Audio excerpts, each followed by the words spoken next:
A life without prayer is a life without power. I invite Jalusha for the invocation song.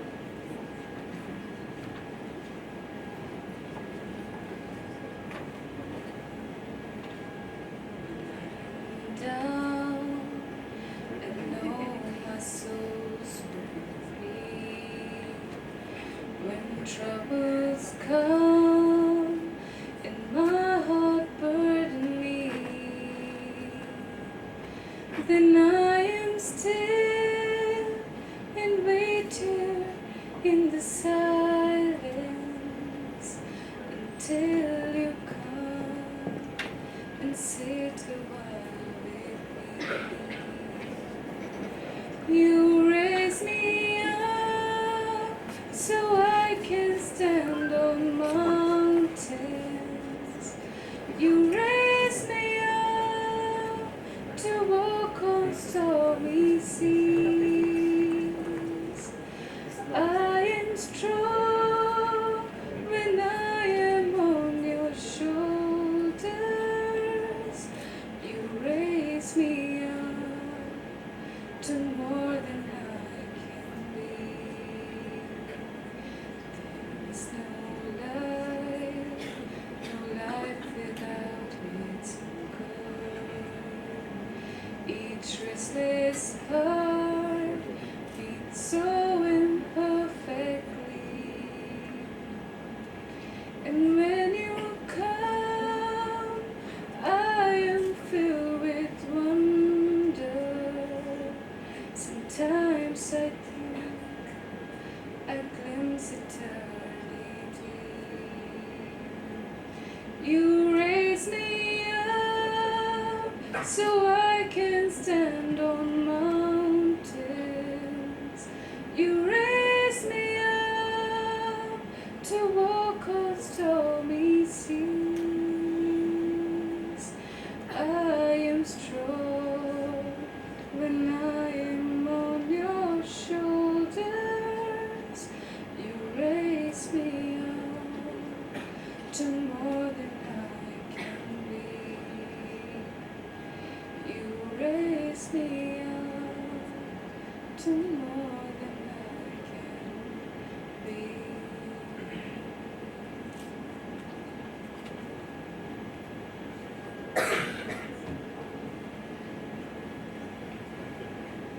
Thank you, Jalusha. Now I would like to call upon MCOM coordinator Dr. Girish S. to address the gathering.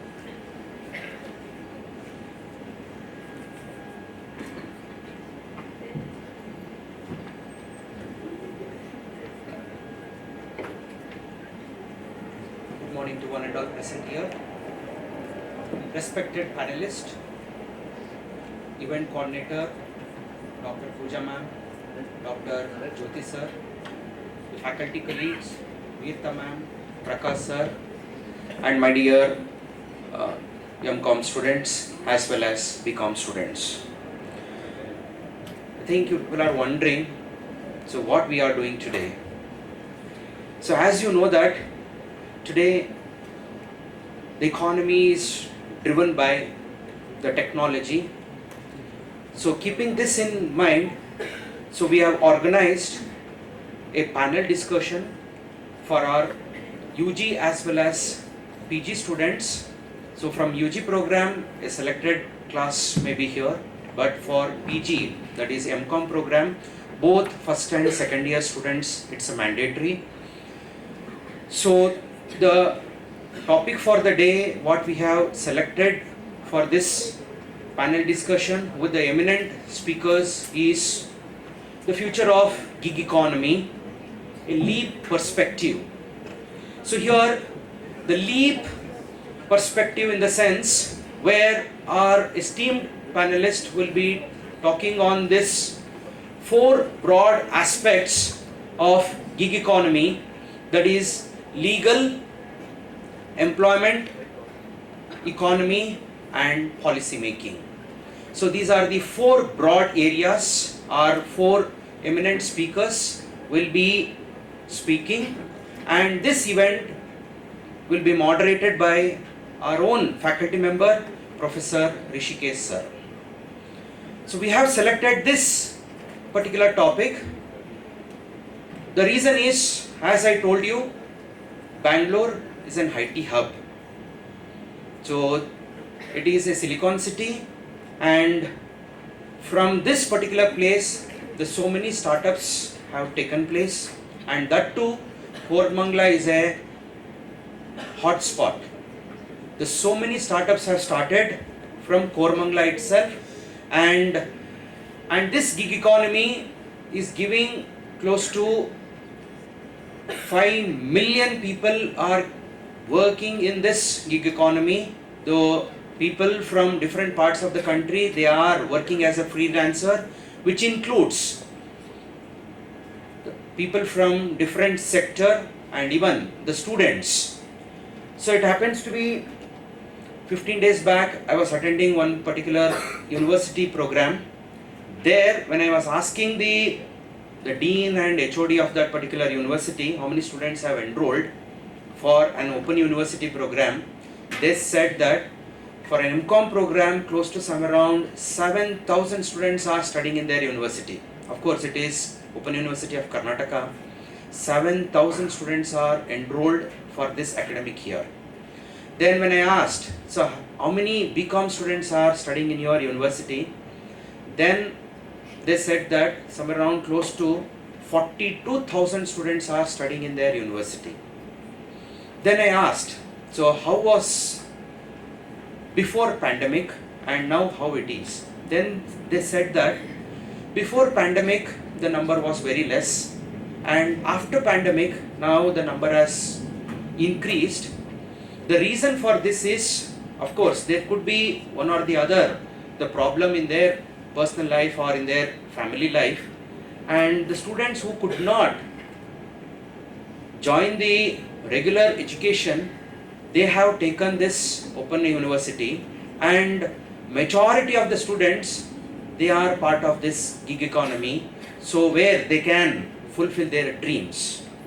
By joining the university, they are getting the degree. To fulfill their dreams, they are working in this gig economy. As you know that, so gig economy is a workforce where they are not having a regular employment. The people who are working for Zomato, Swiggy, Zepto, Blinkit, Flipkart, Amazon, for all these startups, so these people are working, and now it has become a very big market. And for this particular market, how we can contribute towards the leap, that is legal, and how it is helping the people to get the employment opportunity, and how it is helping the economy to grow, and what are the policies that which we have to keep in mind. So from this perspective, today's panel discussion will happen, and I request all the students to make note of all the points what the speakers speak, and this panel discussion should be an outcome in the form of a newspaper article, or it could be a form of research. So it is a mandatory for you where you have to do the research for your academic purpose. You can also take a case study on this particular topic what the eminent speakers will going to address. So without further delay, now I will hand over the stage to the organizers to take the session further. All the best. Thank you.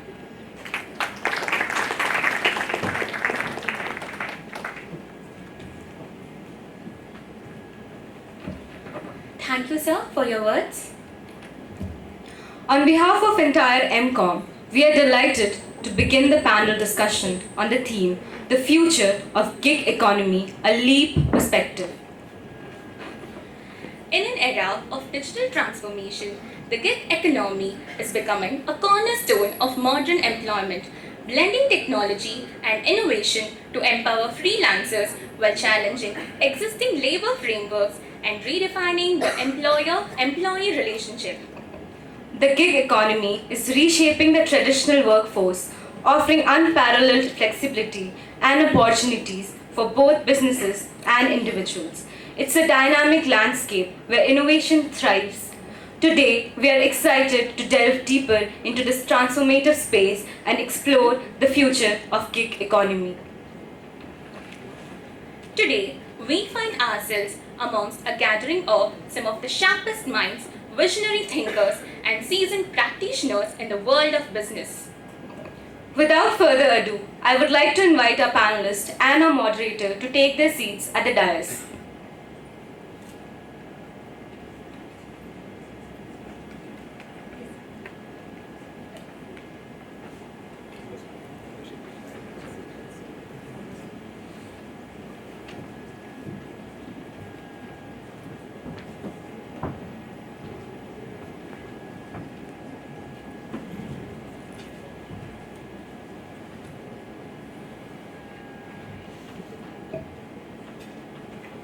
Let me introduce our distinguished panelist and moderator, each bringing a wealth of experience and insights to the discussion.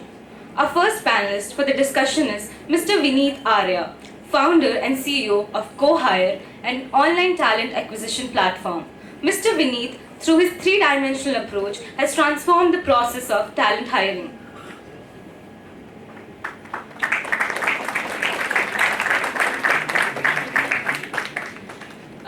With over 24 years of experience in leadership roles at renowned companies like Tata Power, Sandus India, and AMD Incorporated, Mr. Vineet Arya has driven projects that resulted in company revenue and growth. He also actively mentors startups through NASSCOM 10,000, the Government of Karnataka, and other initiatives, helping them achieve sustainable development. It is a great honor to have you with us today, sir.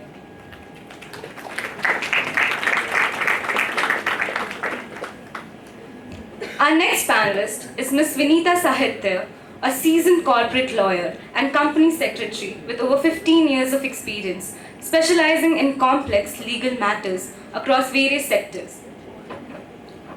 She is the founder of Let's Spell Crown, a cutting-edge law firm providing innovative legal solutions for domestic and international clients, acting as a fulcrum for balanced and sustainable business decisions in India's evolving legal landscape.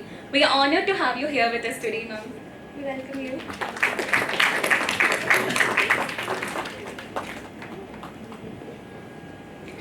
Our next panelist is Mr. Arun Piroli, founder and CEO of Muson and Qcopy. Sir leverages over 15 years of experience to drive digital transformation and solve technological challenges for SMEs and in both rural and urban settings. As founder and CEO of Muson and Qcopy, he has established a reputation as a trusted partner for premium brands, contributing to societal change through strategic innovation and impactful solutions. We are honored to have you here with us today, sir. We welcome you.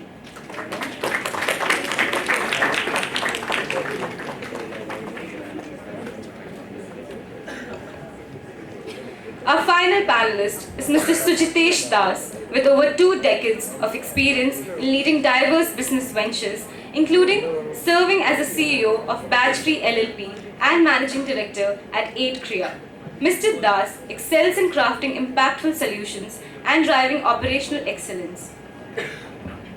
Recently, he has driven significant growth and innovation in these ventures, solidifying his role as a key influencer in both commercial and social impact domains. It's a great honor to have you here with us today, sir. We welcome you.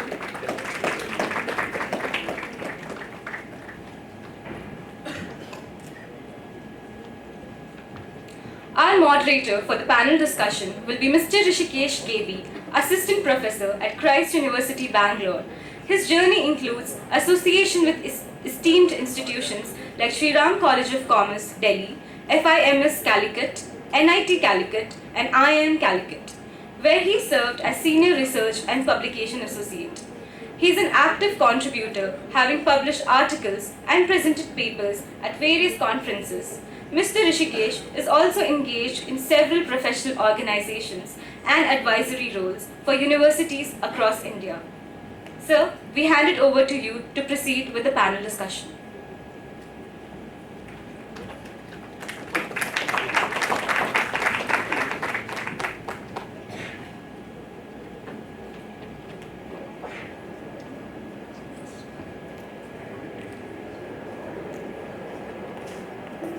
Respected panelist,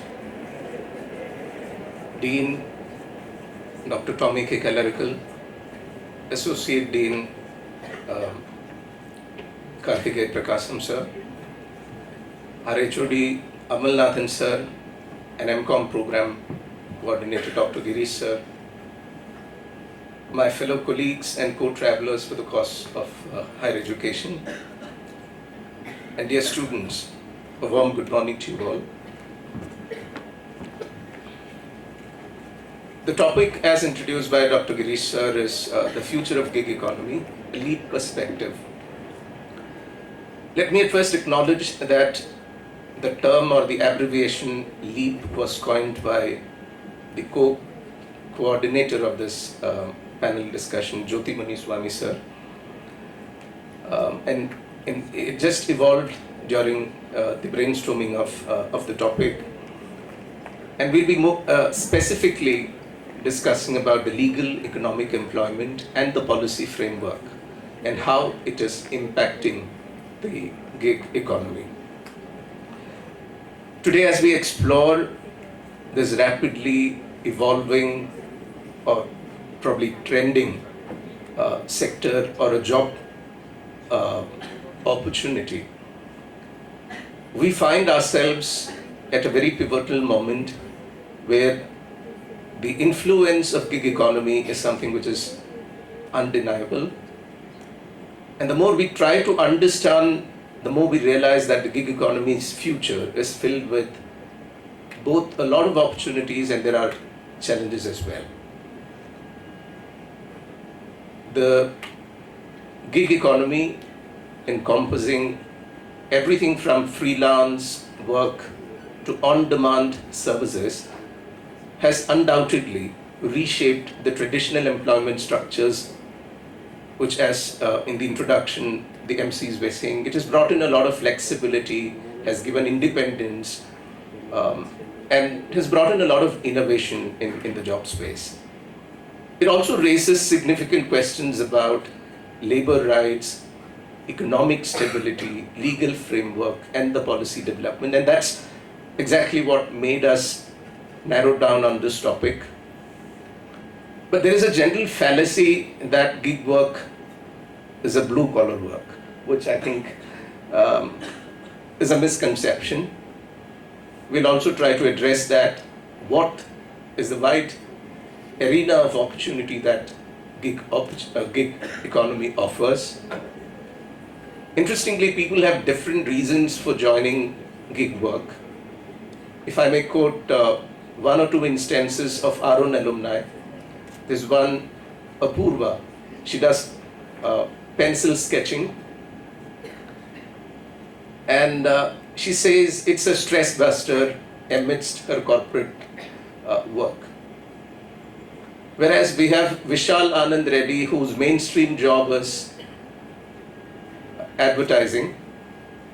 And he says, I go and sing in the pubs and bars in Bangalore because I wanted an additional source of income.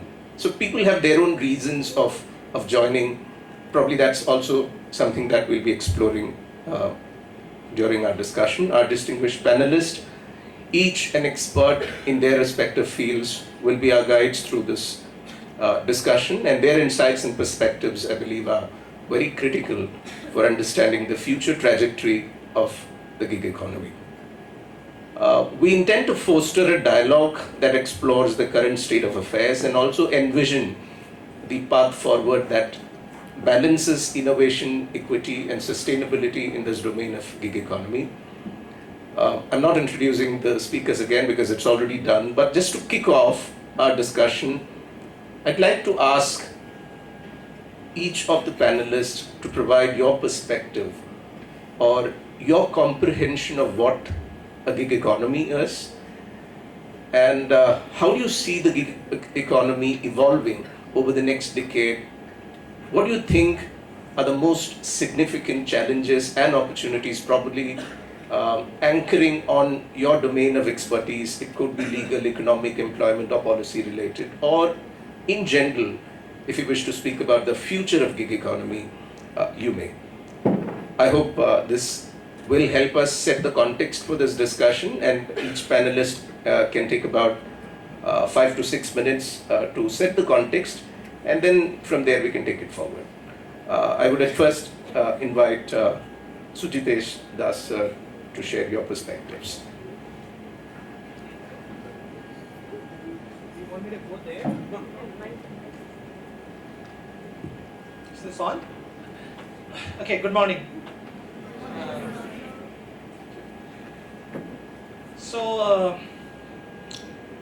Since I think Sir has almost put me in the spot of introducing gig economy, and especially in the era of now we are in an open world, right? Everything is open. And I think the buzz thing is open AI. And when you come to seminars, conferences like this, and for an audience like you, where information is so much available at the tips of the fingers, you wonder what is it that we can talk about which is already not available with you. So I'll start with what gig economy means to me. Just about 4.5 years back, we all got caught up in this one virus, right, that changed the world. And a lot of people who had seen work from home to be a luxury, it became the norm, right? And we operated almost anywhere between 18 to 24 months. Working from home, many of you are still learners and would have been learning, and you looked at learning from home. Now, very less we realized that work from home became work from anywhere. Right? So the place dimension of organizations got killed. And slowly and steadily, as people started working from homes, the work part and the play part, or the recreation part, the non-work part, the life part, started integrating. People used to talk about work-life balance, and from work from anywhere, it became work at any time, right? So, and I'm sure you would have also seen this, right? Like, okay, I had my school hours, I had my college hours, but when it was the COVID times, when you were learning from anywhere or learning from your home or hostel, you were not confined to a learning time, right? You were starting off learning anytime, right? So work from anywhere, work at any time. So the time dimension of organization, we're saying it's a 9 to 6 job, or a 8 to 5, or a 10 to 7, whichever it is, or any shift which was day or night, got killed, right? The place and time dimension. And whenever we thought about organizations, we always used to put this thing called place and time. Right? The third dimension, right, is again a work from, or I would say work for, and that is work for anyone, right? So from anywhere, at any time, and for anyone, right? And I think if, obviously I don't want to invite COVID again, but if COVID was to continue for some more time, you would have seen this reality becoming much more common, which is work for anyone, right? And that's where when I started my commercial venture, which I call as born in COVID, called badge free, which means that you're working independent of the badge that you are. Sir was giving some examples and saying people have different reasons, right? If I were to summarize that in a small framework, I call it that people, or whatever we do in life, right, we do for three things. One is learning, right, which all of you are doing. And why are you learning? You're learning because if you want to earn, right? So it goes into the earning. And finally, you will see that there's a purpose behind it. Another word that comes very late in the dictionary, it ends with earning again, but starts with the letter Y, called yearning. So people look at the context of work or life in these three things: learning, earning, and yearning. So there are many reasons why people take up the gig work, and it's a complete misnomer that gig work is only meant, I think some of the names that we see, that it's for the delivery boys or the drivers and all. I can tell you that gig work is everywhere, and it is not confined to the color of the collar, or you don't even need the collar. So I call it the collarless work, right? Remember that a job is not equal to work, is not equal to career. I mean, these three words have different definitions of it, right? Now, I was also wondering, sitting in the audience, all of you are in commerce, right? You're going to take up jobs in finance, economics, and trade, right? How do you see this gig work in your own world? So if you were to earn some $10,000, if I were to ask you, would you go and put the $10,000 in the fixed deposit of a bank? Would you do that? No, right? You would say, I've got mutual funds, I've got equity, stock markets, I've got gold as an asset, I've got land where I can put money, and yeah, if the cryptocurrency does well, then I can put in my money there, right? So when it comes to the wealth that we have, there is a wealth management. But when it comes to work, most of us, and especially the generations that we have been here, most of us don't really have like a work management portfolio like you have a wealth management portfolio, right? The only thing that exists mostly is the fixed deposit of work called salary, right? And how does this salary change? Year on year you go through an appraisal in the company that you're working, and there is an increase which is maybe adjusting inflation to some extent, takes care of your performance, or you move from one company to another company, do job hopping and increase your fixed deposit, right? So if the money that you earned was not to go into one single instrument, why should the hours that you have, the way that you would earn, would be there? Because nobody thought about work management portfolio like a wealth management portfolio, right? So that's how I want you to look at this gig economy. Now I saw some of these examples and very nice startups. Let me tell you, and I'll give you some desi examples, right? And saying that gig economy has been there ever since. Okay? And I fondly remember the first insurance policy that I bought was not sold to be by an employee of LIC, right? LIC was a government company till around 3 years back before it got disinvested. The people who would sell the LIC policies, most of them would have a job in Indian Railways, which still happens to be the largest employer in the country. Don't you think the insurance people who were selling from LIC had a government job? They were selling insurance of another government company. They were actually doing gig work. I'll give you one more example.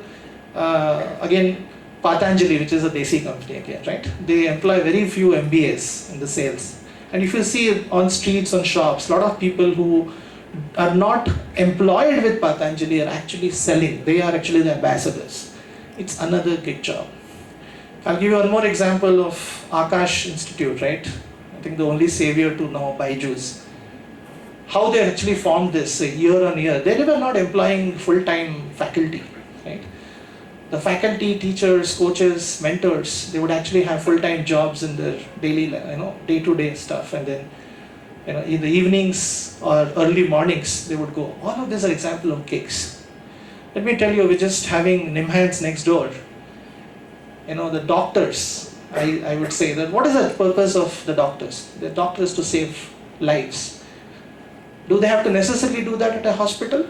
Do they have to do it as a clinic? Do they have to do it at a nursing college? We have St. John's here, where the doctor is also a faculty and also is practicing. Every job, most of the jobs in the medical field happen to be gigs. We can talk about movies, they happen to be gigs.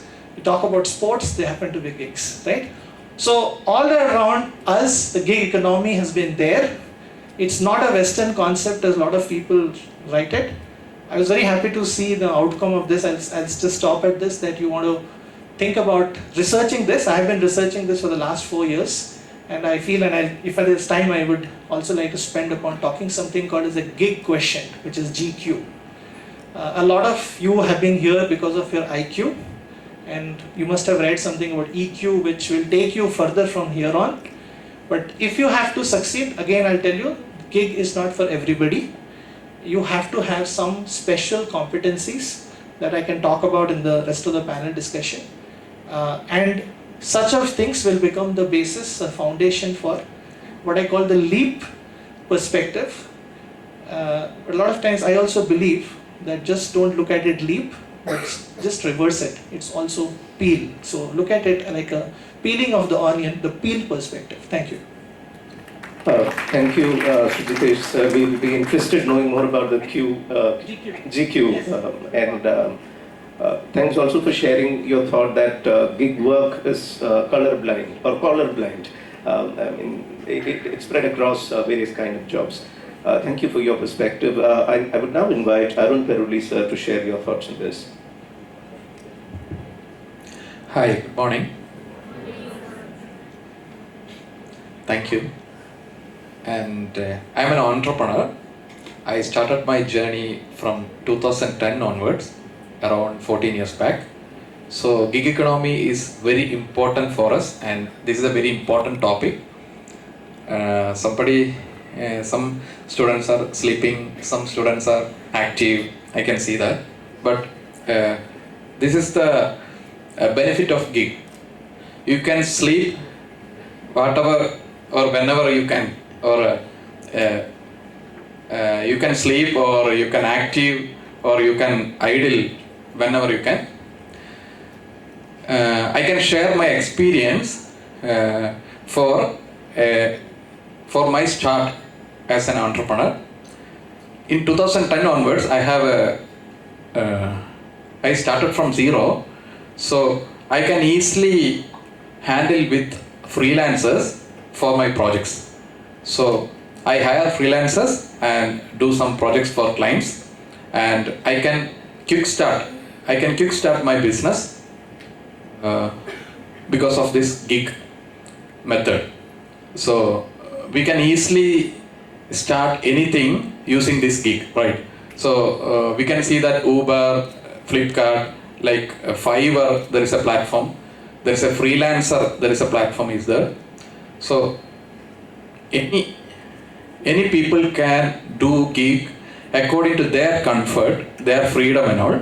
So gig economy is the future. And recently I closely worked with government during the crisis time in Kerala. Before the COVID in 2020, there is a virus attack in my city, Calicut. There is a Nipah virus outbreak. So I closely worked with government that time. So we hired many people during that time for quick analyzing, for detection and doctors and all, for like a freelancing. So government can easily start something with gig method. So gig economy is the future, and I will share my experience during the panel discussion. And in the COVID also, he shared that in the COVID also work from home came. So many of us are started working for gig and something like Swiggy delivery, Zomato delivery and all, right? So I will share that experience also. Anyway, thank you. Thank you, Arun sir, and over to Vinita ma'am. Good morning.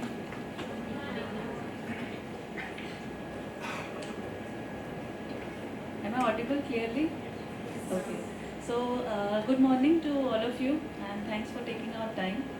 And before I start, I want to mention that my learned panelists, they have given a wonderful introduction as to what gig is basically and why they are so important. So gig, as many of you would already know, that gig is if you see the term, it basically means a small job, a musical instrument performance by an artist. And gigs, as the panelists have mentioned, that they have been there since ages now, and they are everywhere. Even after 15 years of my career, I had shifted from full-time job to a gig structure, you can say that, and I see a lot of advantages for myself, that I have the much needed flexibility to breathe and to perform to my fullest level. So from a gig perspective, it is very good way of working, and you can use your full potential. Now you understand from the business and industry perspective. So all these gigs are filling the very important void which exists in the business and the industry, because the way the employment and labor legislations are structured, the way they are scattered, they are very onerous when it comes to businesses. So to hire a full-time employee from their operational perspective, they have to undertake those onerous responsibilities. So therefore, there is a reluctance. In my experience, I have seen even the MNCs, being scared, being reluctant to hire anybody on their permanent payroll.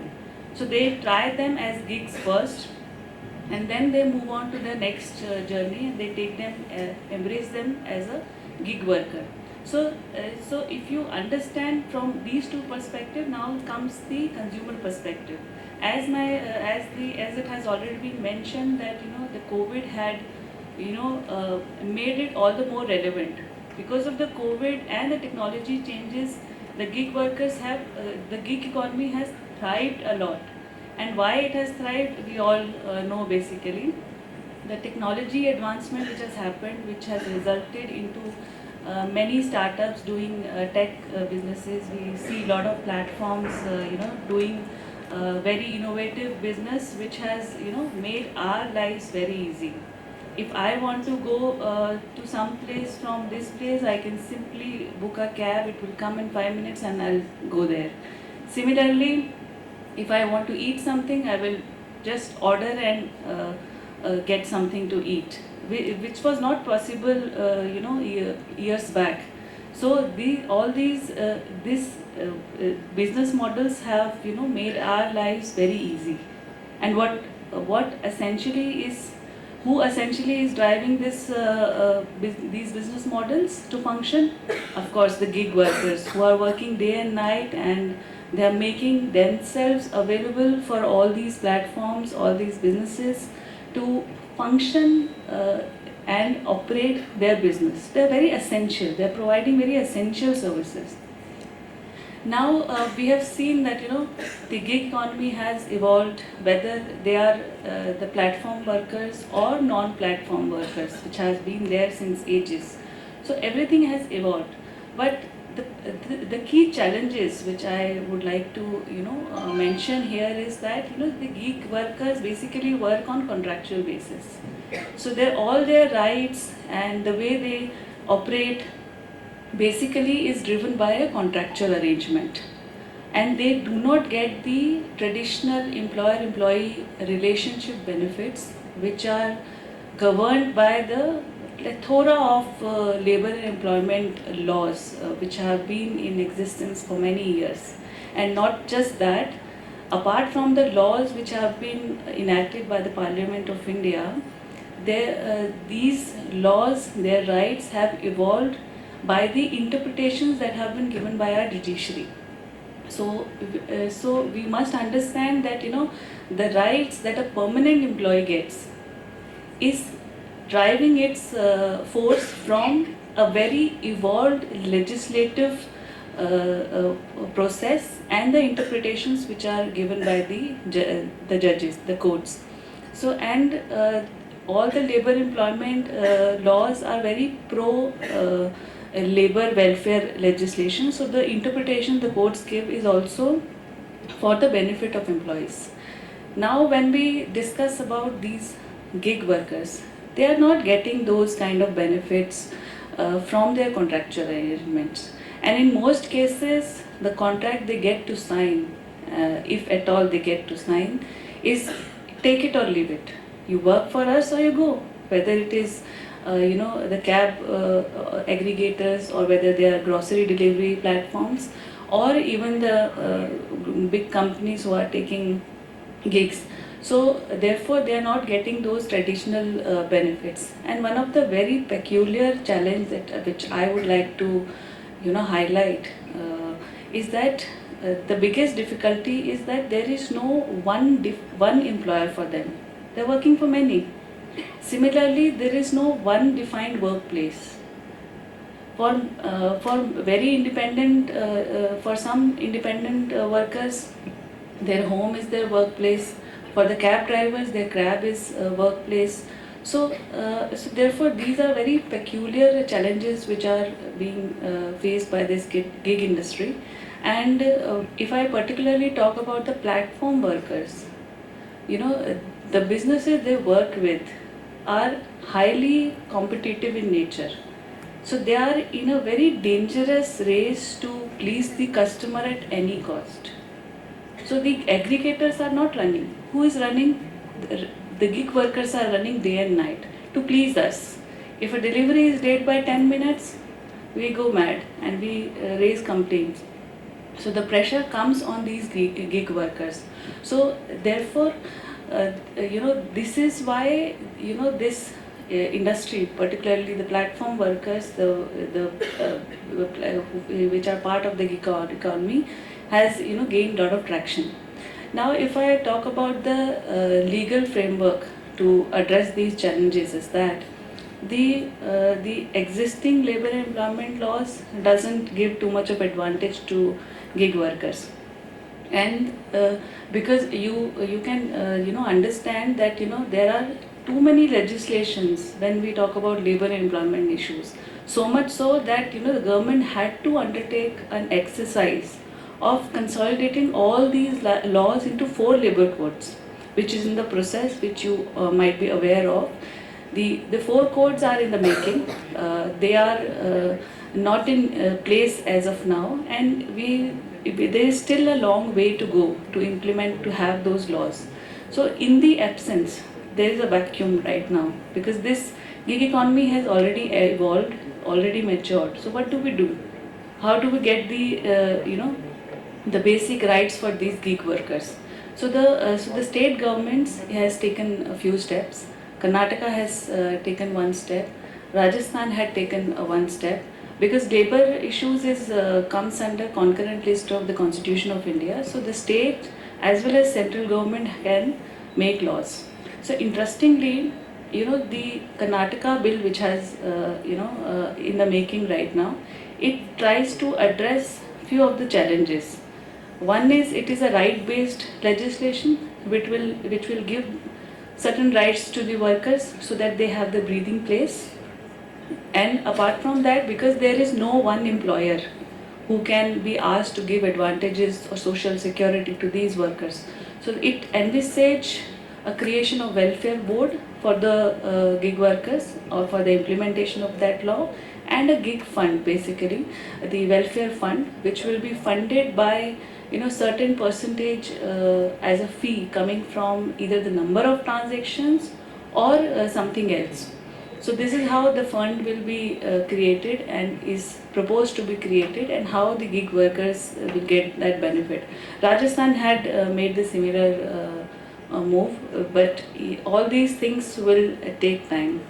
So one more thing which I want to highlight from the legal perspective is that the how businesses deal with gig workers is part of the social element of the ESG.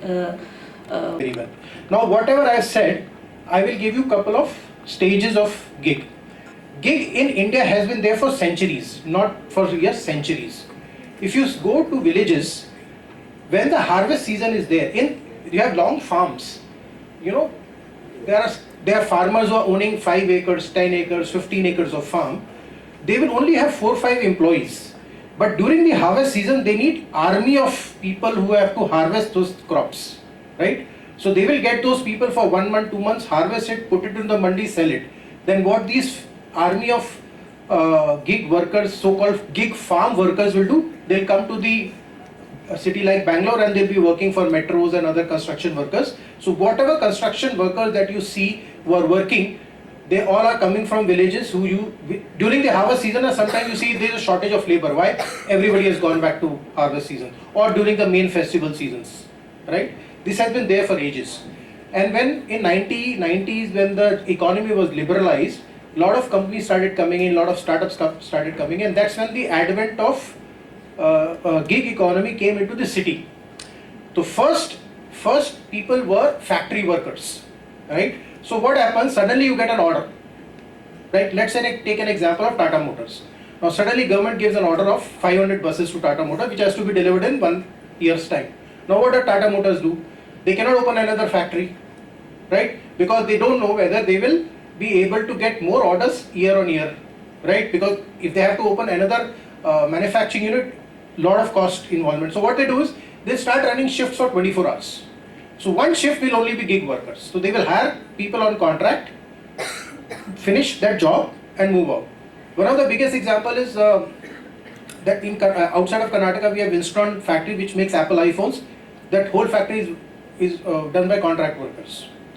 Then up the ladder chain, which our fellow panelists talked about, Swiggy, Zomato, these are guys who only get paid whenever you use their services or things, they only get paid for that particular activity. So if a taxi driver doesn't want to drive a cab today, his earning is zero. If a Swiggy delivery guy doesn't want to deliver any food today, his earning is zero. Right? Now then moved on to up the ladder chain. In the corporate sector, your website designers, content writers, coders, all these things are becoming a freelancer, which actually boomed during COVID because a lot of people, they were employees and they were sitting at home. They bought another laptop and started working doing parallel thing, which we call it as moonlighting.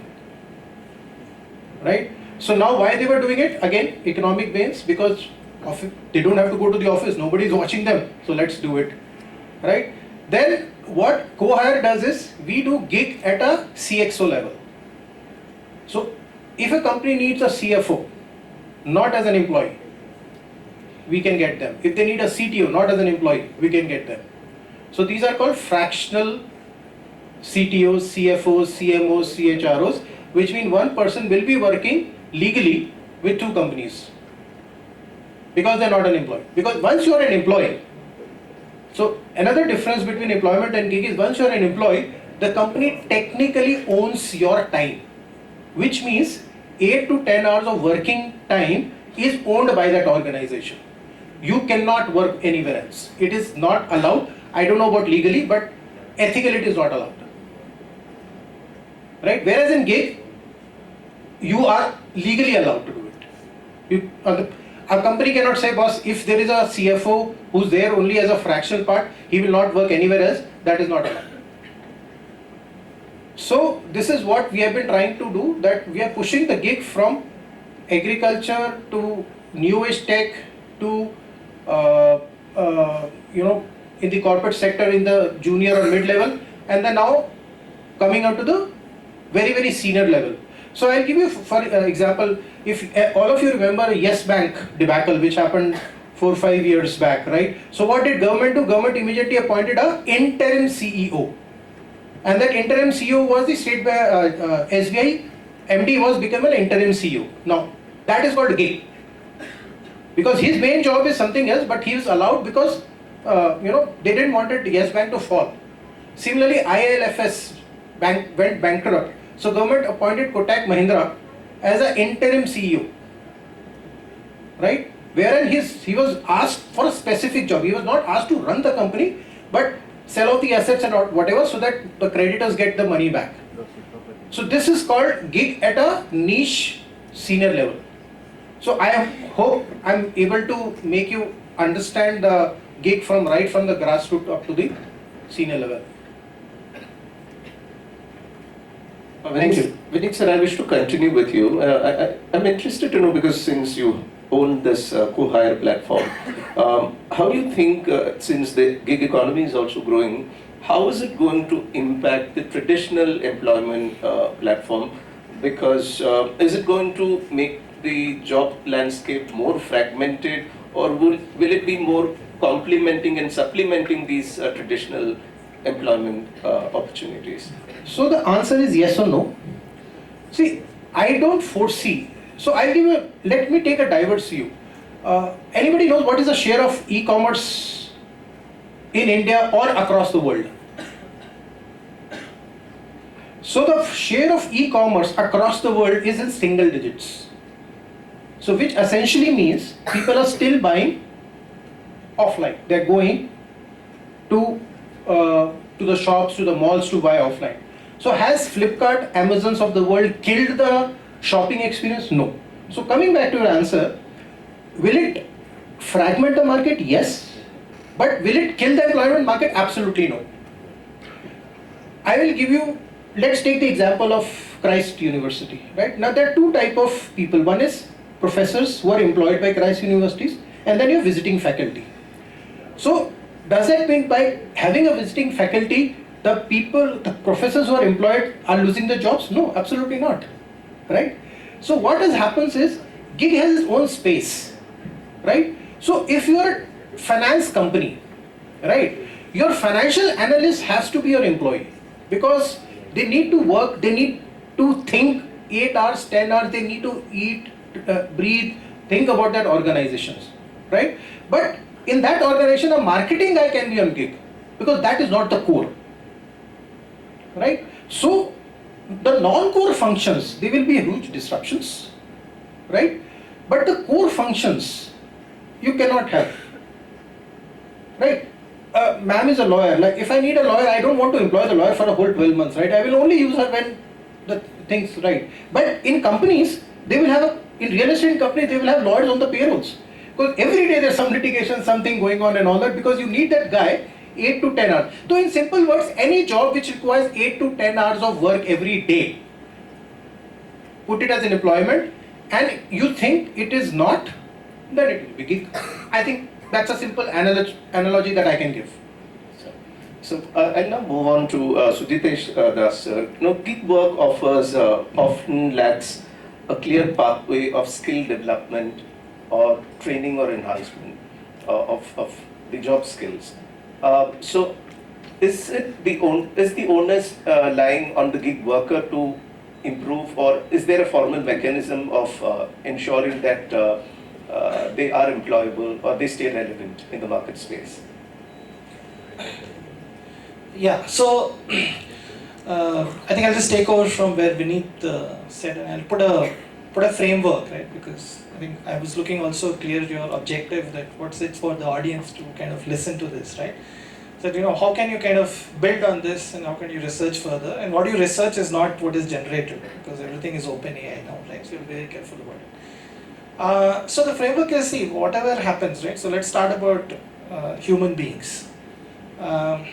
So the basic thing that we had first was hands and feet. Look at like 3 generations back, or even 90% of people, right? So we keep on saying, whatever, 145 crore Indians or 150 crore Indians.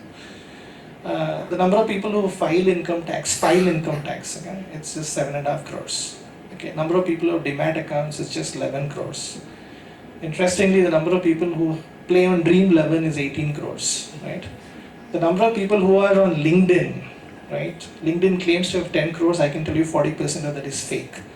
And number of people who are in a job floater, co-hire is very different, but it's Naukri.com. Operating word of Naukri.com is knocker. What is a knocker? No, what is knocker in English? Servant, right? And what is my surname? Das, right? Now people saying servant, but they talk servant leadership. So if you want to go to and do a job, you're actually going and doing knocker, that is a servant, right? So I think as human beings, everyone starts with the very basic things for which the codes and laws are there, which is labor-based jobs, hands and feet, agriculture, construction, all of that. So that's the base of the pyramid. From the labor-based jobs, you go to memory-based jobs, right? And a lot of accounting jobs, I'm sorry to say, but are memory-based jobs, right? And which slowly and steadily machines are taking over. The third after that is the information-based jobs, right? And then, which is information, or you can say analysis, analytics, maybe starting from knowledge jobs. Then you have creativity-based jobs, right? And finally, you have the empathy-based jobs, the relationship-based jobs. Now, if you look at the machines coming in, right, automation coming in, most of the labor-based jobs, there is an automation, right? And it's only a matter of time that, you kind of wiping away almost 80% of such jobs into automation stuff, right? That's definitely going away. Second is the information-based jobs, right? With computers coming in, with smartphones coming in, the information-based jobs are also going to go away to automation, memory and information. We are slowly just scratching the surface on creativity-based jobs, right? Till around 2 years back, people who wrote content, right, who designed content, right, they would say that, hey, it's very special. I'm a creative person, and I'm creating things that don't exist. But today, the world of machines are writing algorithms where creativity is coming in, right? So even creativity-based jobs are getting challenged. So what is that one thing where machines still not have come in, or maybe we're still away, I don't know, maybe 5 years, 10 years, is the empathy-based jobs, okay? The jobs which are not based on skills, and I know everybody is talking about skills. The recent budget, the 3 weeks back, was more a employment kind of a budget rather than really a finance budget. Obviously, everything will translate into monetary terms, but I think the empathy-based jobs is where you're no longer talking about skill set but mindset, and that's where I'm now trying to come to you, answer your question, saying, what is it that you know, right? And is everybody prepared to be a gig? Because it sounds very nice, right? I'm going to save income tax. I'm going to be my own boss. But who has prepared you to be a gig, right? You've come to a Department of Commerce, right? I'm a commerce grad. You're prepared for commerce. Okay, I'm a computer grad. I'm prepared for IT. But are you prepared for a gig, right? Have you come through systems that have taught you? Because everybody goes to an aptitude test. Just because you've cleared an aptitude test doesn't mean that you would be good at gig. No. So I think today there is no framework existing where, whether it's the government, whether it is organizations, whether it is any institute, I don't think anybody is preparing anyone for gigs, right? And this is a huge opportunity, right? A lot of you must be seeing now IPOs and people who are converting from venture capital to this. I think you're all sitting. It's a great time for you, right? And let me tell you, like I think the question that you asked, right, whether it's going to sweep away, right? And see, what's happening is, what is the most precious thing that you have in your life? Anybody? Time? Anyone? What is one thing that if I take away from you, you can't live? Mobile, right? Most precious device. It's not your parents, it's not your faculty, it's not even, you'll say, my brain, but don't take care of mobile. Okay, why the mobile? Because the mobile can do today 20 things for you. It can be an alarm clock, it can be a stopwatch, it can be a camera. Sometimes mobiles are not sold as mobiles but cameras nowadays, right? So, the whole thing about whether, today, see, when you look at entertainment, right? And earlier you would have sat and watched a movie, sitting in thing, and maybe not of your generation, right? Everybody is now looking at consuming content in different shapes. So we have choices, right? We have choices how to order food or cook food. We have choices of entertainment, right? So the more and more thing is going to be choices at work, right? Why should I be doing the same thing again and again for the next 35 years, right? And remember me, that's the thing, right? That's about when I call about badge free, right? Your work is going to have choices. So is relationships, right? A lot of you are not going to be there, and saying, okay, how many of you are going to be working for the same organization for more than 3 years? Anybody? You want to work with an organization for more than 3 years, right? So the definitions of hourly jobs is a labor definition, it's a factory definition, right? And I think there's a lot of reformation, transformations required, okay? Now, in terms of, the way we hire people, the way we train people, the way we motivate people, all of this, I am telling you, there is no competency, right? Even today, we may say that for 8 hours I need somebody, I will go for a full-time job. I think in 5 years' time, I'm just saying there's not going to be any permanency, right? And organizations, not only individuals, but organizations also have to start thinking as to how you're developing people for that thing. I can tell you, I can call out competencies that are not IQ or EQ based, but are GQ based. But maybe we'll keep it for some other day. Otherwise, We are interested to know what GQ is, and in addition to what you had spoken, you said none of the institutions or none of the organizations are doing anything that can groom people for the gig economy. So, is there anything that in the academic space we could do? Oh, absolutely. And I think if you see a lot of things that what happens in the Western world, and is that when EI came, emotional intelligence came, right? It didn't come from some corporate down there, right? It actually started off in research. So there is enormous amount of things that can happen with a framework built in the research front, right, or in the academic front, which forms the basis. Because this is see, you're not going to do the gig work necessarily with, when people are 30 years, 40 years, 50 years old, right?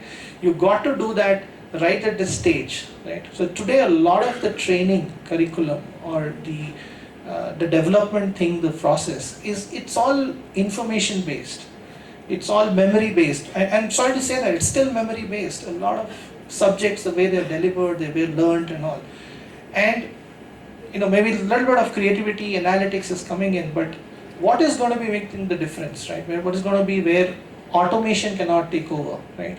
It's going to be the real human mindset skills, right?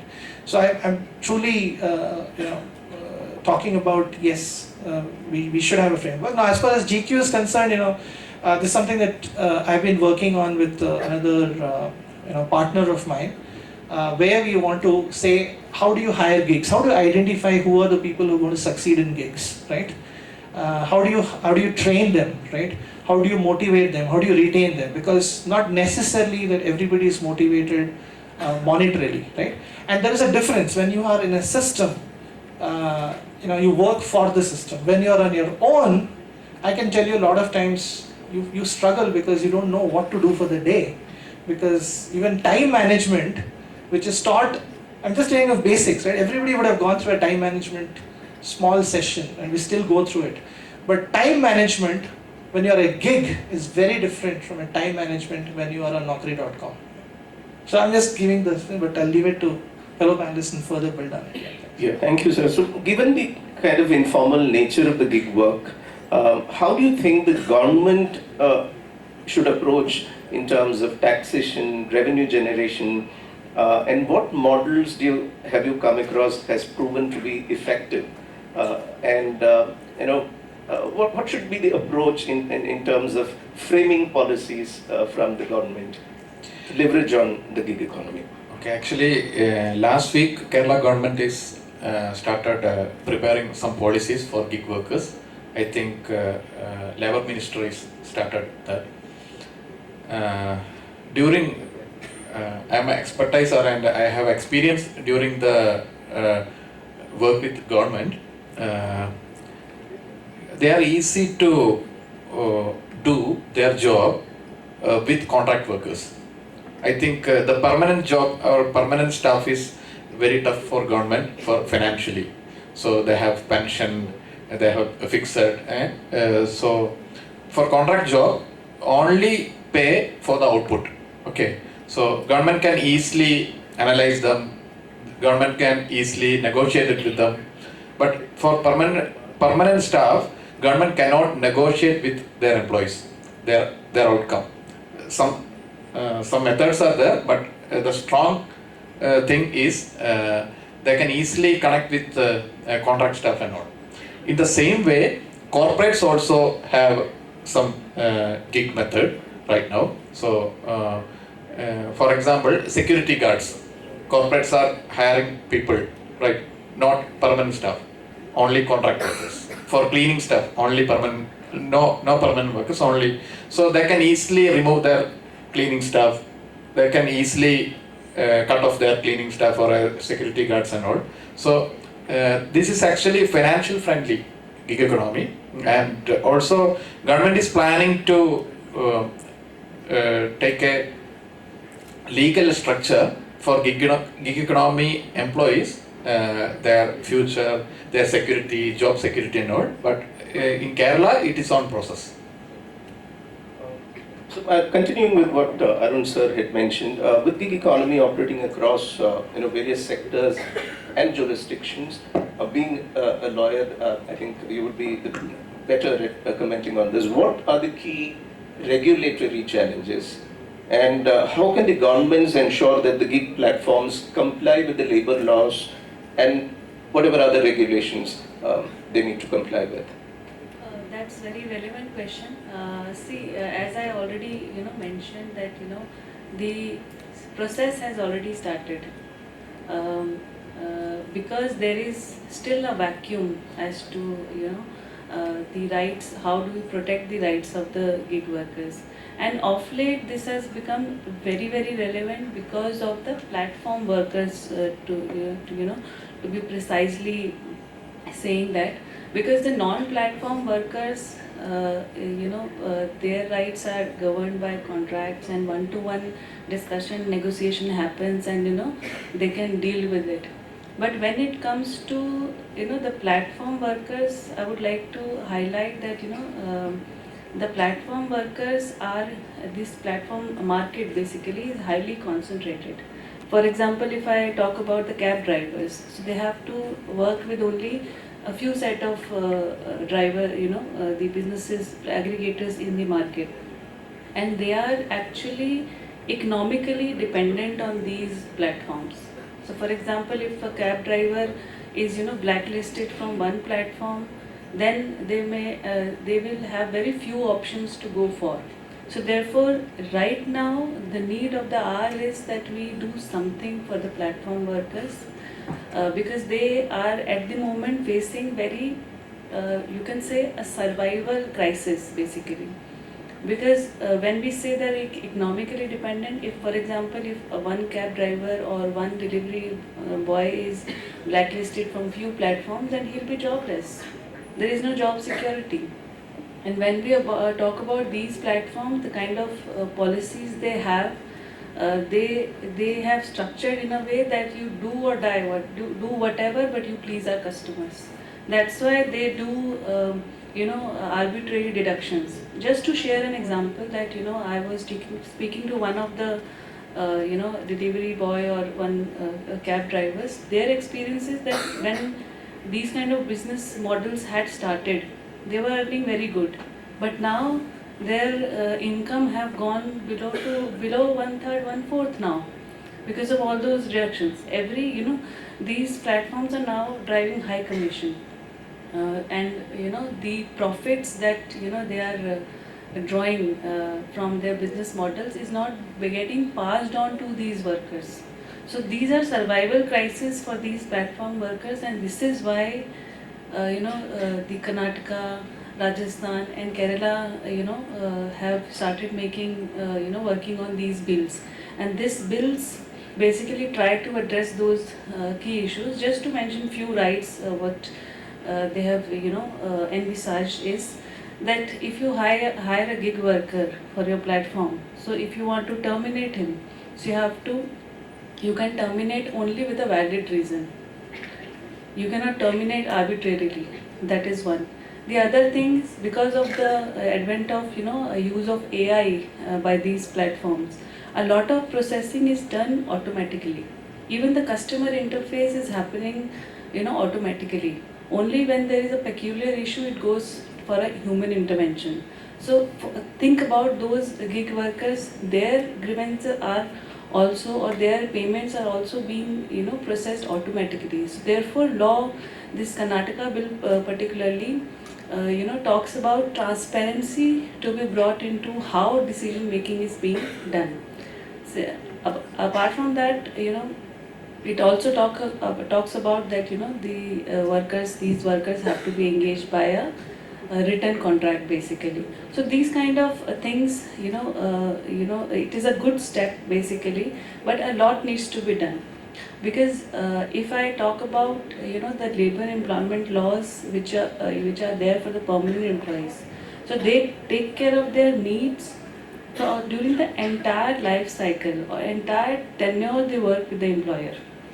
Starting from the point they join an organization, it is mandatory under law that they have to have an engagement letter, written contract. Then when they work, there are working hours restrictions. Then when they want to be, they have to be terminated. So they have to be terminated in this fashion. There cannot be any arbitrary termination. So if you want to terminate an employee, there has to be a proper procedure. You have to prove him guilty to be able to terminate. If not, then he can go to courts and seek a reinstatement. So these kind of protections are there for the entire life cycle. And what Karnataka bill or Rajasthan bill or even Kerala bill may try to address are very peculiar, very survival challenges which are presently being faced. So what I foresee is there is a lot of work to be done, because gig economy is something which is going to stay. Because something, as Vineetji also mentioned, that when you cannot deal with something, in permanent employee there is you take it for granted, and so gig economy is something which will find its way. into the businesses. So when you cannot deal with it, you cannot prohibit it, or you cannot avoid it. So you better regulate it in a right way, so that the interest of all parties is protected.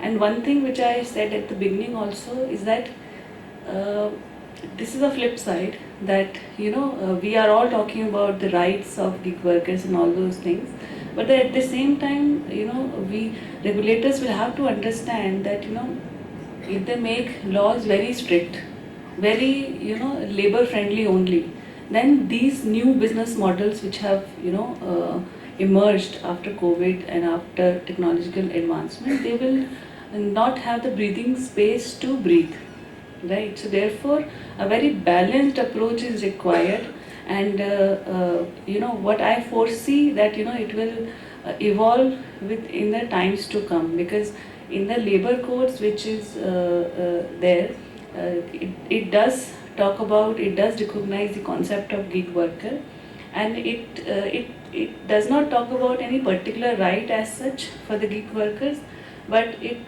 does say that the government may come up with schemes. So what the state government is presently doing, maybe we'll see those steps at the central level also very soon, for addressing these kind of issues. And then there is one more thing, since it has the steps in the right direction have already started. So apart from these platforms, the not platform workers also face challenges. Like Vinitji also mentioned that when you're working for an employer, so your time is owned by that company. So it is okay that during the term of the employment, you have very strict clauses that you have to devote your full time and energy for our organization. You cannot do anything else. So those kind of reasonable restrictions in the interest of employee as well as employer are okay. But these kind of arrangements often are marred by few businesses who try to put very unreasonable restrictions. For example, if I am a lawyer, I have joined a gaming company, and then the gaming company wants to restrict me from joining any other gaming company for next 5 years. That is completely unreasonable, and there are many judgments that this is unreasonable and this cannot be enforced in law. So what I think is those things will also come. When you go up the ladder, at least you can fight for your rights, right? But when it comes to the lower level, blue collar level, then it is very difficult to fight for your rights. So therefore, the step has started from the low level, and most likely, as we embrace, the gig economy, gig workers find their pace in the businesses, then these things will also evolve. This is what I foresee, in the regulatory regime. Thank you, ma'am. Before we throw it open to the audience for some quick question answer, one last question to Vineet Arya, sir. I think gig economy, the geography is never a limitation. So given this kind of global nature of gig platforms, how should the international cooperation and policy coordination be approached to address the cross-border issues such as taxation, the worker rights, the platform regulation? How is it being addressed? So I'll tell you why. Because since we work on a very senior space, on the senior leadership space. So one question is that in Europe and US, the executives who are working on gig earn twice what a person earns when he's employed. The reason being, it's a serious demand-supply imbalance. Now, because of that, every country is also now trying to regulate and bring lot of tax issues and all that. We do get demand from lot of countries, especially from Middle East, saying that can we get a senior technology expert, and he works for us, let's say 5 hours in a day or 3 days in a week, and we're going to pay you this much and all that. What I only insist is that whatever you do, the money has to come into my Indian bank account. Because the moment the money goes there, then there's a serious issues, and every country has their own laws. So, in fact, in a lot of European countries, if let's say any company says that can I have a technology experts based out of Slovakia, right? And I'm using the word Slovakia very well because all the hackers are there in that country. So if I can do that, Kohar can do that, find a person there, but we have people in Italy and all that who have registered with us and they're saying that we are open for any assignments anywhere in Europe. But the problem is that if I take the person there and the company, let's say company in Australia wants to work with that person in Slovakia, as per the law, the money has to go in that particular country's bank account, and that local taxation laws will be applicable, right? So as of now, it is very tough, right? There is no standard answer for that. Unless like you have a free trade agreement, under the free trade agreement, you guys are commerce, there are certain products that can come without an import and all that. I'm hoping in future, as the, India has a very big advantage of having a large workforce. At least this advantage is there for the next 20 years, and trust me, after 20 years, this advantage is going off because we have a rapidly declining population. So, if government can also go and say that apart in that FTA we can also provide these manpower. By the way, in medical, India is one of the largest suppliers of nurses across the world, right? So these things slowly will evolve, but every country has their own laws, so it's very, very tough, especially for the gig companies like us, especially at a senior level, because the cost is very high, right? We're not talking in thousands, we're talking in lakhs of rupees there. So it's tough, and hopefully, in future if things evolve, but I don't see anything coming up in the next, because when it comes to money, every country will have their own say, they will not budge. Yeah. Can you all take about a minute or two and talk about the venture that you represent? What does Kohar do? So we are India's first fractional CXO platform. So when, I don't know whether you understand the word CXO, it's a C-level leadership.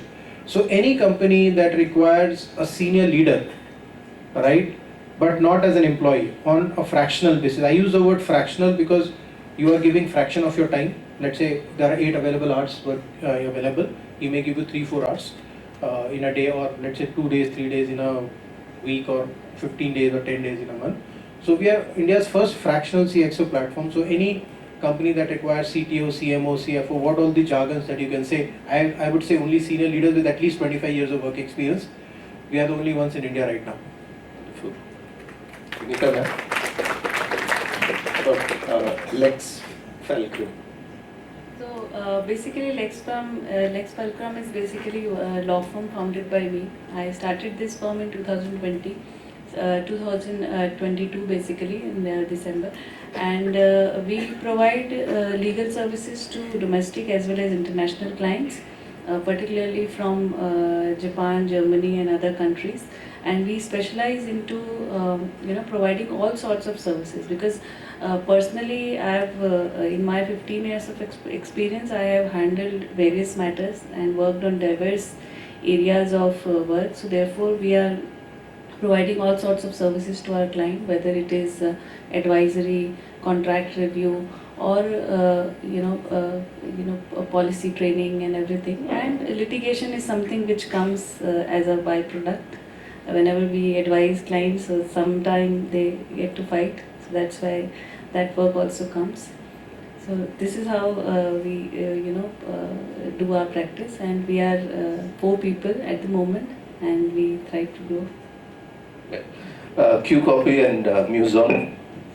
Yeah, my company, Munuswamy, is a service-based company. Also, we developing AI solution for corporates and governments.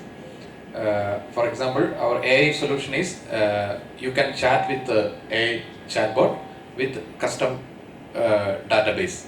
So, for example, Christ University have a AI chatbot. Christ University can input all our instructions and policies and event details and all. Students can easily ask to the AI tomorrow an event, so AI will respond accordingly. So we will develop this kind of product for corporates, And QCOP is a communication platform. It's a location-based platform. So Kerala government used this platform during Nipah virus outbreak, COVID pandemic, and Kerala floods happening. And that communication platform is when public can enter their postal pin code, then they will get their government communication according to their local area. So if you enter this area's pin code, you will get a notification, disaster notification or a government important notification in this area.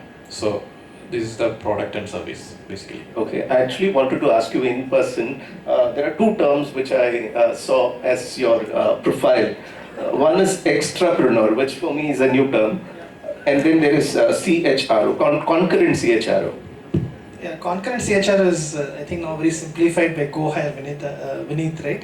Where he said about, what he uses fractional, but you must have also noticed something called fractional faculty, okay? And I think you must have also seen where I use the word gig star, right? So all of you know superstars, right? All of you know, right? In your own mind, and need not be Shah Rukh Khan or Rajnikant. The superstars are now on Instas, right? So that's it, and you know rock stars, right?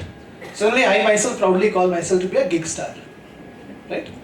That's also on my LinkedIn profile on the headline, right?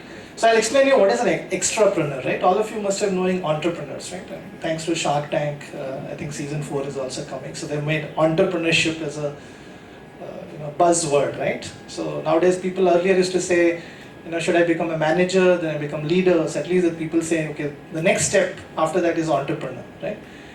So what is an extrapreneur? Intrapreneur is like when people are within the organization and they want to do something, they have a good idea and they're incubated by the company. That becomes the intrapreneur, right? Now what's an extrapreneur? Extrapreneur is when you're not inside the company as an employee, but you're working with people to make them successful, right? Almost having like you're putting your skin in the game, but you're not putting all your eggs in one basket, right? So the way I define myself is like, when somebody is ultimately saying, I've started up and I've started my own company, right? It's again becoming employment. So to my extent, it's like if you're a founder and you're starting up, don't put all your eggs in one basket. So I don't put all my eggs in one basket, right? And it's saying, look, I'm not saying it's a serial entrepreneur or something like that, but extrapreneur is like you're like a parallel entrepreneur. You can work on multiple ventures. So what do I do? So just like a doctor, right? A doctor can work at one hospital. A doctor can work at multiple hospitals, legal, right? You see the person say, oh, I've seen the person in St. John's and now I'm seeing the person in Fortis, right? The doctor can go to and open a nursing home. Fair enough. A lot of people you must be knowing, Koromangala has known that. Morning sessions in St. John's, evening, okay, you don't get treated well, come, I'll show you something, I'll take a 700, 800 rupees, when in St. John's it's cost 200 rupees, right? That's a doctor doing it. Legal, government asking, no asking, I don't know. Third, you can be in a private clinic, right? And that could be attached to a pharmacy and you start writing medicines which are exactly only going to be available in that pharmacy, right? Okay, what does the fourth thing do? The person goes and becomes a faculty, obviously a doctor, medical college associated, becomes a faculty. So I also am faculty, I'm an adjunct faculty at IIM Lucknow and IIM Shillong as we speak. Okay, and I also teach at Alliance University and Jain University. The first time in Christ, so hopefully you'll call me again. I teach actually subjects which are not, which I also research and have a passion in it, right? Okay, I also run an NGO called Aid Kriya, okay, personal initiative. So I'm also giving back. I'm not saying that, I don't know how many of you want to really work beyond 35. Honestly, how many of you? Any hands going and saying, I want to work for life? I mean, those days are gone. You should be actually chilling out, right? And see your behavior. I'm sure you're not loyal to even the apps on your phone, right? Okay. So now that's where I'm coming. So my commercial platform is called Badge Free. Okay, and Badge Free, obviously we started with two things: work and knowledge, because we think that just like I took the example of the fixed deposit in the bank, badge free means you're working independent of the badge, right? Many a times in the, I've seen in corporate life, I've been there for 20 years. In the 8 hours, you're not always thinking 8 hours for that company, right? You're having good days, bad days. So you're also constantly thinking of something else. So that's the operation badge free. We'll have jobs. Now what do you do after a job? You got in relationships, right? Now, marriage is not the only institution. There is no portal in the country which is made for live-ins. Okay? And I'm saying, the law is silent on that, right? So here is what batch-free can be: a portal of relationships, whereas live-ins, obviously there's Tinder, dating and all this. So I'm making it very frank because I'm just trying to connect with the audience of what they would love, right? You're not going to be consuming entertainment just on OTT, right? You have, what do you want? So it's going to be a coexistence, right? There will be people who want to, have a full-time job. The people who would say, I'll do a part-time job. There are people who are saying, look, I want to just do this job, not necessarily for earning. Like a lot of times you want to do something because you learn from it, right? A lot of times you just love it, right? It's like from where the gig really came, right? It's a banker by day. Most of you will end up becoming bankers. But you will say, I want to be a DJ by night, right? I want to be, enjoying my time. So that's going to be there. And what do you do after relationships? You go and then, start buying stuff, right? Which is houses and all, right?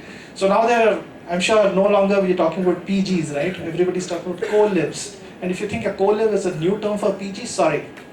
I know what you mean. You all know what a co-live is, right? So batch-free is, it's like the thing from work to relationships to, accommodation, and finally, what do you do with everything there? You start protecting, right? So maybe we'll get into insurance space. So all in all, there are 4 or 5 things running at the same time. Just like I took the example of the doctor, I did not finish with the medical. The doctor can also prescribe medicines without feeling your pulse. That's happened for 2 years. Legally, it's happened, right? And I don't know how it is, but I think Vinita and I should talk and saying, if I work from home, I never took a permission to make my home a commercial place. All of you are studying law, tax, accounting, right? The money that I give to my maid, is she a worker? I'm actually giving the money to a maid. She is working at my office. Have I taken permission from the country? And the government is now promoting work from home. I think the law is silent on many aspects, right?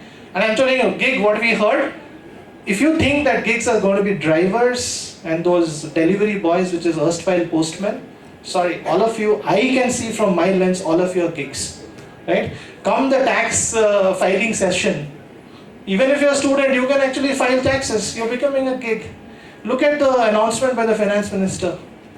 1 crore internships across 500 companies, right?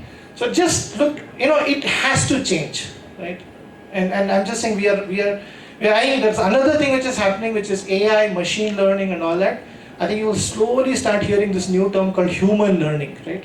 Machines have already learned what we know. Now we need to learn what machines don't know. And that's where the human learning has come. And that's why I'm very fond. Please call me for the GQ session. I'll be happy to talk about GQ session and complete. Certainly, we can plan it out. So now it's open for the audience to ask questions. It can be anything about what is in it for you as students or people of your age group in the gig economy, or what are the kind of jobs that you have, or which are the platforms popular in India. It could be any question on whatever we have discussed, and you can address it to any of these panelists. Now it's all yours.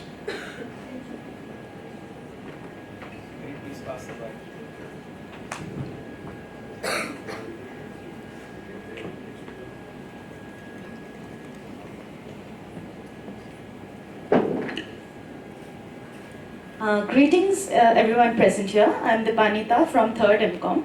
So coming to gig workers in the gig economy, so we know that it costs, there is no social security or there is no job security in the gig economy. And as we know that gig economy is the future of the country.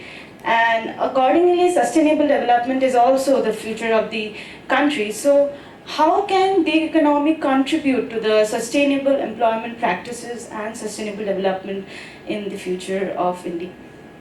So this is the question. Would you want to address this question? Sir, anyone can take the question.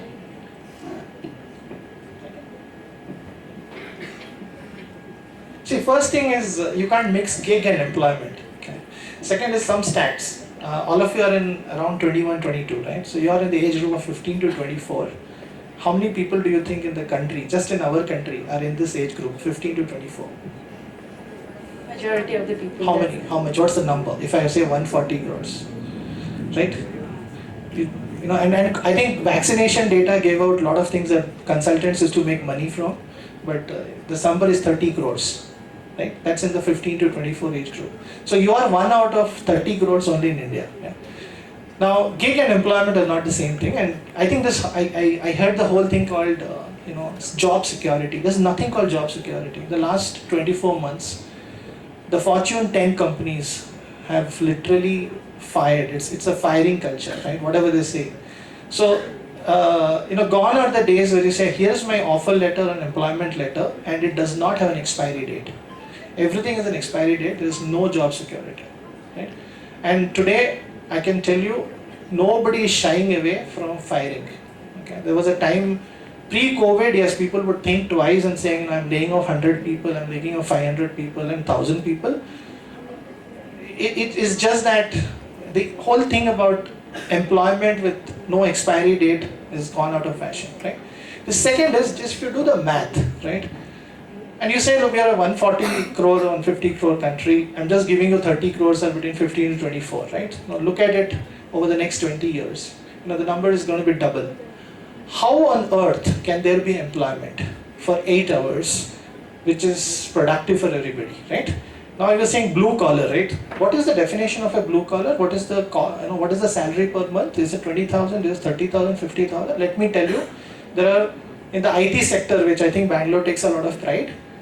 People who are engineers spend 4 years, they're called the WITCH companies, WITCH, Wipro, Infosys, TCS, Cognizant, HCL. This is called WITCH companies.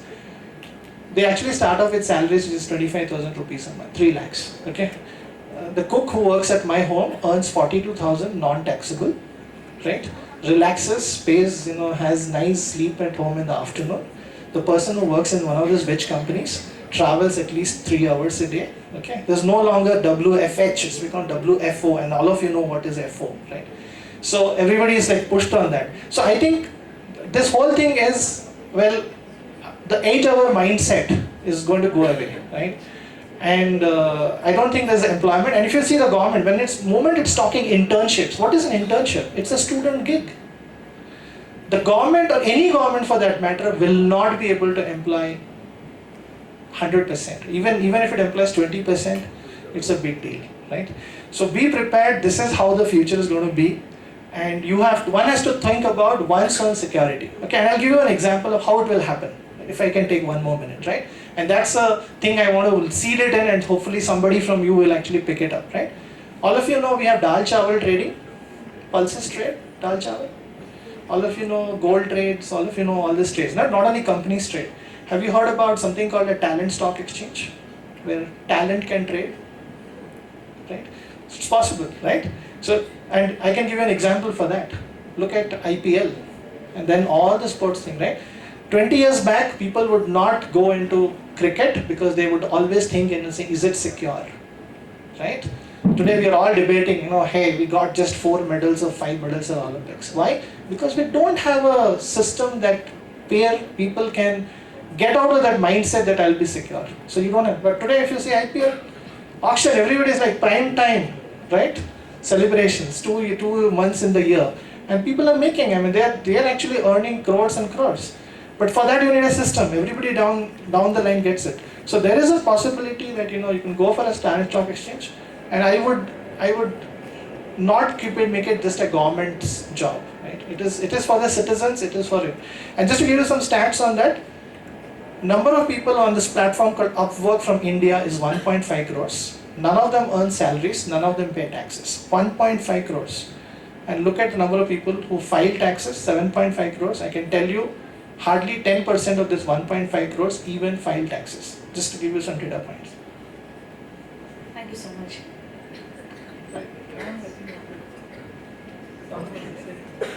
Basically, I wanted to add that, that's a very important question, that how gig economy or gig workers can help in sustainability. So what I personally feel is that, businesses thrive on profits. So something which is cost effective and very good quality definitely is a driving force for businesses. So therefore gig is something which fills that void in the businesses to be sustainable. If we see that many of the businesses are thriving because of the gig economy, because those are cost effective and less onerous. So I think this I mentioned in the beginning also. So they are very important for sustainability point of view.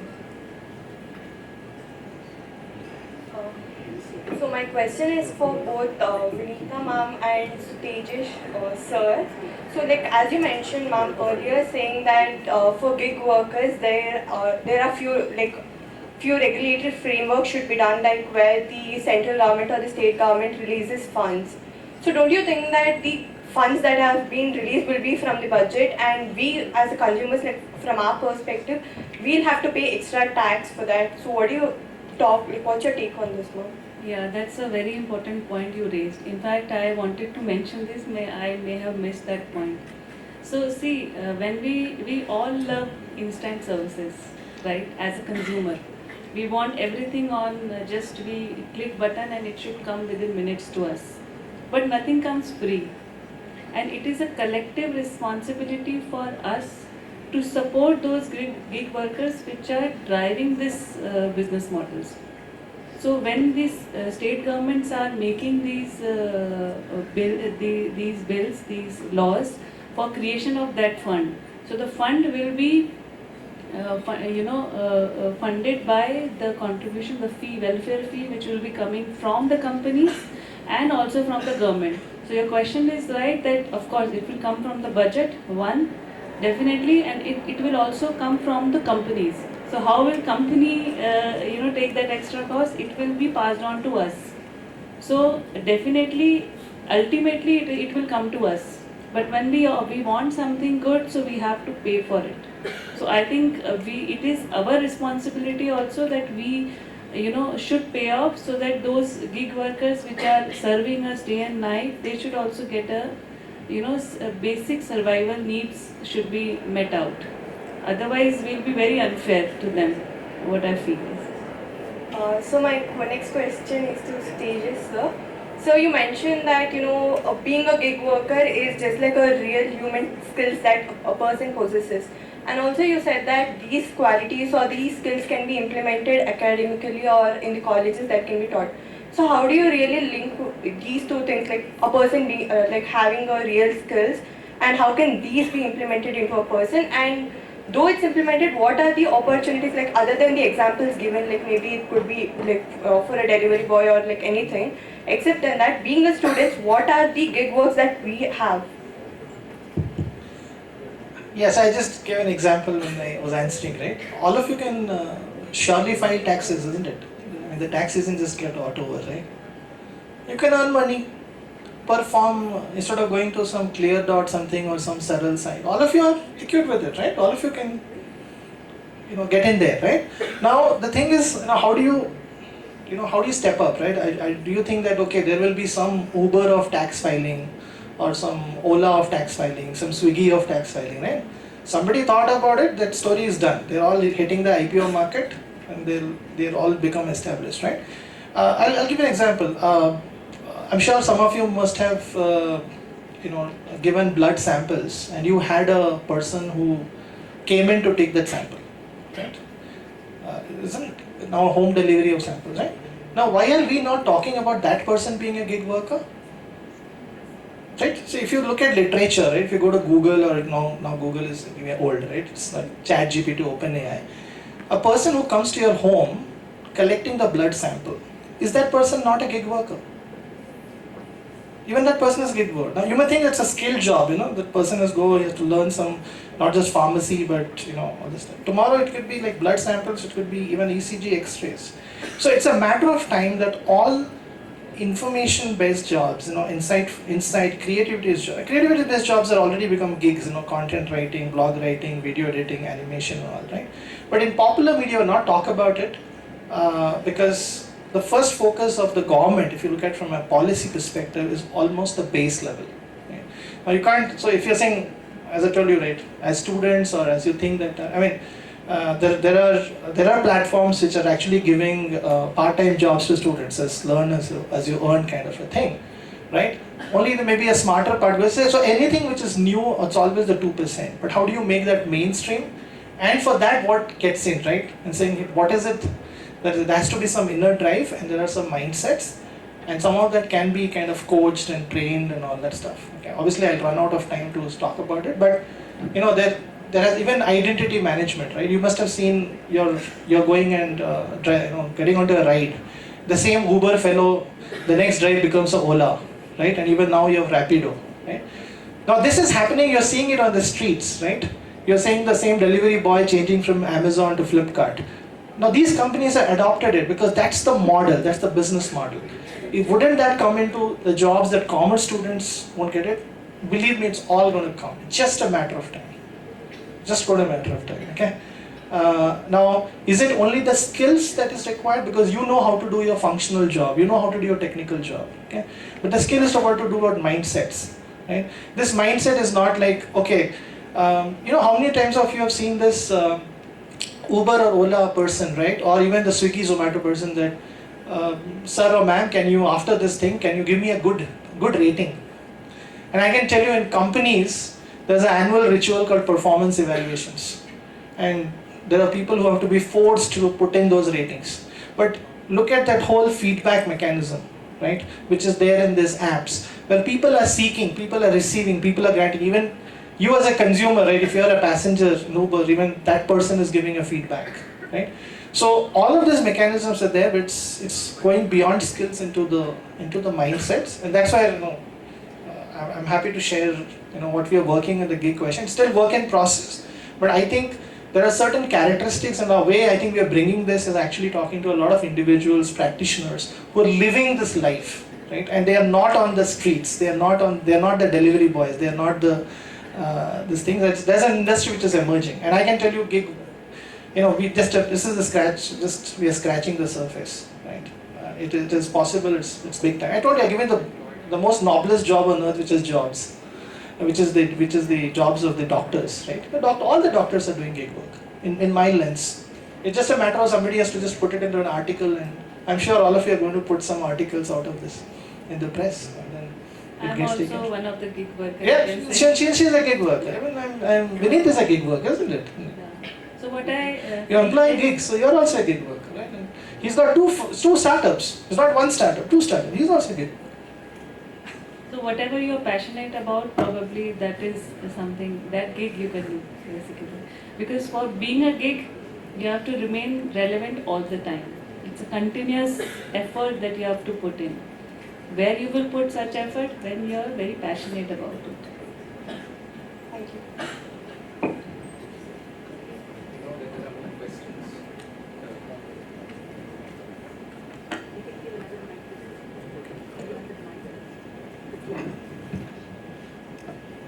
There are more questions, but in the interest of time, we'll have to wind up. The panelists might be available for another couple of minutes here. If you have questions, you can do it offline. As we conclude today's panel discussion, I think it's pretty much clear that gig economy is more than just a trend.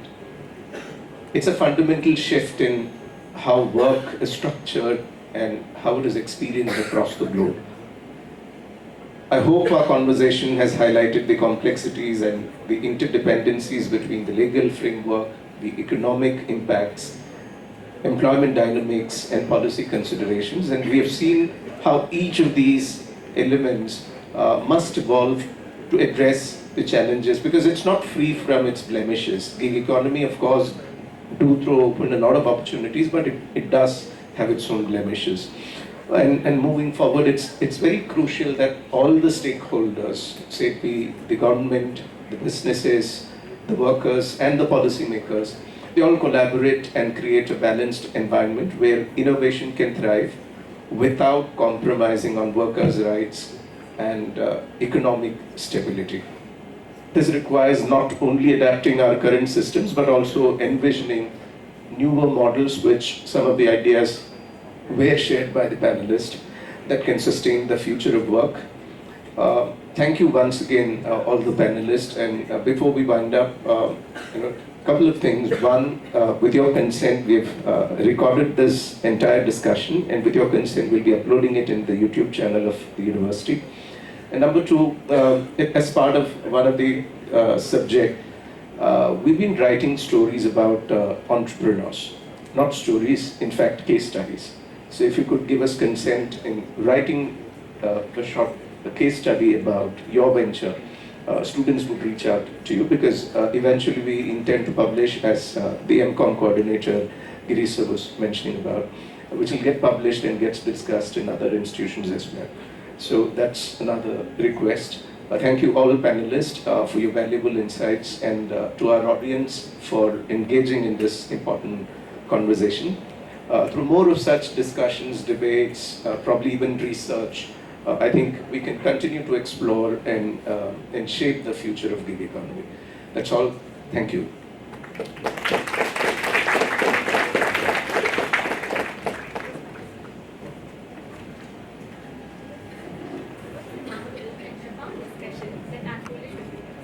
We thank our panelists.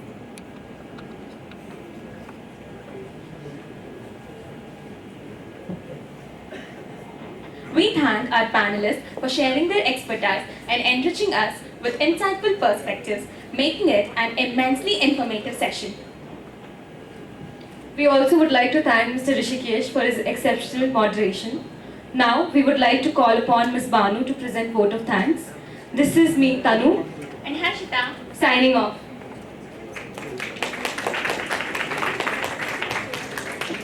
Good morning to one and all present here. As we have reached truly an enlightening panel session, I would like to express my sincere gratitude to all those who have contributed to its success. First and foremost, I would like to extend my heartfelt thanks to our esteemed panelists for sharing their valuable insights and expertise with us. Your knowledge and experience have undoubtedly enriched our understanding of the future gig economy. I would also like to express my sincere gratitude to Dr. Tommy K. Kalarikal, Dean, School of Commerce, Finance and Accountancy, Dr. Kartikai Prakasam, Associate Dean, School of Commerce, Finance and Accountancy, Dr. Amalnathan, Head, Department of Commerce, in their absentia, Dr. Girish S., MCOM Program Coordinator, Faculty Coordinators Dr. Pooja Jain, Associate Professor, BCom Program Coordinator, Dr. Jothi M. and Professor Rishikesh KB, for their unwavering support and guidance throughout the planning and execution of this event. Your mentorship has been truly instrumental in its success. I also express my sincere appreciation to the entire organizing team for their meticulous planning. Your dedication and hard work has made this event a truly reality. Last but not the least, my dear Christites, I would like to thank you, each one of you, for your enthusiastic participation and active engagement. Your presence has made this event a truly special one. Once again, thank you all for making this panel discussion a successful one.